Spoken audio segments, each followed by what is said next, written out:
మీరు గమనిస్తే, మీరు బైబిల్ చాలాసార్లు చదివే ఉంటారు.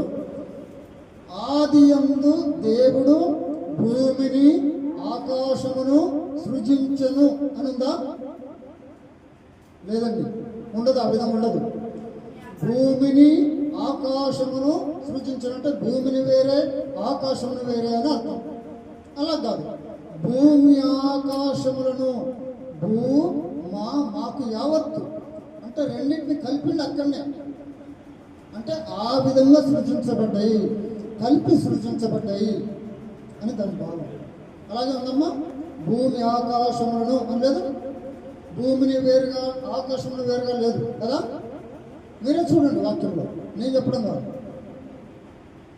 అంటే దేవుడు యొక్క ప్రణాళిక ఏంటంటే అన్నిటిని ఒక దగ్గర కలగజేసిండు. నేను ముగింపు దశకు వస్తున్నా. అన్నిటిని ఒక దగ్గర కలగజేసిండు. అపవాది ఆ భూమిని, అంత సమస్తాన్ని అంత గలిబిలి చేసింది, చెడగొట్టింది. దేవుడు ఏ రూపంలో దాన్ని నిర్మించాడో ఆ రూపంలో లేకుండా చేసింది. అక్కడ చీకటి కమ్మేసింది. ఆ చీకటి కమ్మిన దాన్ని బట్టి, అయ్యో నేను చేసిన ఆలోచన వేరు, నా ప్రణాళిక వేరు, నా సిద్ధపాటు వేరు, ఈ చీకటి అనే అపవాది ఈ విధంగా చేసిండు కదా అని దాన్ని చూసేసరికి తనకు చాలా బాధ అనిపించేసి దేవుడి ఆత్మ అల్లాడిపోయింది. అర్థమవుతుందా? నాగనకు అర్థమవుతుంది కదా.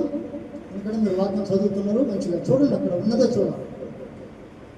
అల్లాడిపోయింది. అప్పుడు అల్లాడిపోకుండా ఏం చేయాలంటే, ఈ సాతాను కానీ జయించాలంటే ఏం చేయాలి? ఈ మూడింటిని వేరు చేయాలి అని మూడింటిని చీల్చేసింది. మరి చీల్చేసినంత మాత్రం చీకటి వెళ్ళిపోతా పోదు. పోవాలంటే ఏం చేయాలి? వెలుగు రావాలి. అలా వెలుగు కలుగును కాకనే వెలుగు కలిగింది. అప్పుడు చీకటి వెళ్ళిపోయింది. ఓకేనా? మరి మనం కూడా మన జీవితాలలో అనేక మందికి చీకటి అలుముకొని ఉంటుంది. చీకటి అనగా అపరాధి సంబంధించిన క్రియలు. చీకటి అంటే మన కళ్ళ ముందు చీకటిగా ఉండడం కాదు, అంధకార చీకటి క్రియలు, సమస్యలు కావచ్చు, రోగాలు కావచ్చు, కష్టాలు, బాధలు, అసూయ, ఇతరులపై ప్రేమ లేకపోవడం, ద్వేషం, అహంకారం, నాకేంటిలే అనుకోవడం, లేదా మనం ఏం చేస్తున్నా కలిసి రాకపోవడం, అనేక రకమైనటువంటి శోధనలు మనలో కూడా ఉండొచ్చు.